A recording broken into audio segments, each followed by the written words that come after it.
கணவனுக்காக போராடி ஜெபம் பண்ணுவாங்க. பாஸ்டர் கேட்டார், என்னப்பா ஜெபம் பண்ணுவேன்? அந்த அம்மா சொன்னாங்க, மாறவே மாட்டேங்கிறான், எதுக்கு எடுத்தாலும் அடிச்சிடறான், டம்புட்டி மின்னுட்டு குடிக்க மாட்டேங்கிறான், இன்னும் தண்ணி போட்டான்னு எப்படி இருப்பானு பயந்து போய் ஜெபம் பண்ணுறேன்.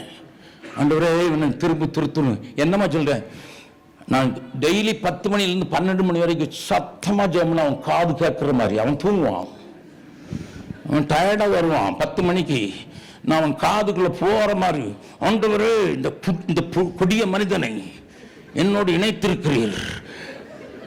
1 கொரிந்தியர் 7வது அதிகாரம் சொல்கிறது, இப்போ மனைவியினால் ஒரு புருஷன் பரிசுத்தமாக்கப்படுவான்.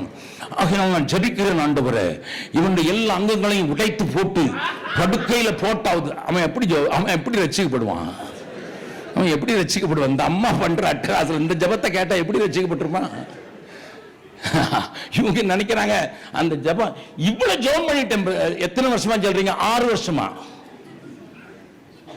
அவனை கூப்பிட்டு கேட்கிறாரு, நான் அதனால காதுல பஞ்ச வச்சுட்டு தூங்குறேன்னு உங்களுக்கு தெரியாது, எனக்கு தெரியுமே 10 மணிக்கு ஆரம்பிச்சிருவான்னுட்டு. வச்சுக்க மாட்டா. கொக்கோ கோலாவை கண்டுபிடிச்ச அந்த ஸ்திரீ, கொக்கோ கோலா கதை உங்களுக்கு தெரிஞ்சிருக்கும். அவன் பயங்கர குடிக்காரன், குடிச்சு 2 பிள்ளைங்க, குடிச்சு வீட்டுக்கு வருவான். வீட்டுக்கு வரும்போதெல்லாம் இவளுக்கு முழங்கால நின்று ஜெபம் பண்ணுவா, காலி உமன்.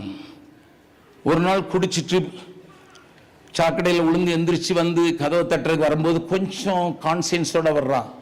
உள்ள ஜெபிக்கிற சத்தம் கேட்குது, பாட்டு. என்ன சத்தம்? ஆண்டவரே எங்க கணவனுக்கு குடிக்கிற பழக்கம் உண்டு, சாக்கடையில் எங்கேயும் விழுந்து கிடக்கக்கூடாது ஆண்டவரே, நேராக வீட்டுக்கு வந்துடும், பத்திரமா கொண்டு வந்துடும் ஆண்டவரே. இதை கேட்டவன அவனுக்கு, என்னடா குடிக்கிறேன், போனா அடிக்கிறேன், இவன் எனக்கு பத்திரமா வந்துடும் சொல்லி ஜெபம் பண்ணான்னா உண்மையானவான்னு சொல்லி உள்ள வந்து முழங்கால் படி போட்டு என் மேல கை வச்சு ஜெபம் பண்ணா. அவன் சொன்ன, உனக்கு குடிக்கணும்னு ஆசை வரும்போது என்கிட்ட வர, உனக்கு தர்றேன் அப்படி சொல்லி. அதுல உண்டானதுதான் கொக்கோ கோலா, தெரியுமா? அவ தயாரிச்சு குடிச்சதுதான் கொக்கோ கோலா. உலகம் முழுவதும் தெரியுது. அதனாலதான் இன்னைக்கும் கொக்கோ கோலா கம்பெனி கிட்டத்தட்ட 30% of their income goes for God's ministry. Do you know that? Pepsi காரன் ஆன்டி கிரைஸ்ட், LGBT. நான் சொல்லித்தரேன் உங்களுக்கு.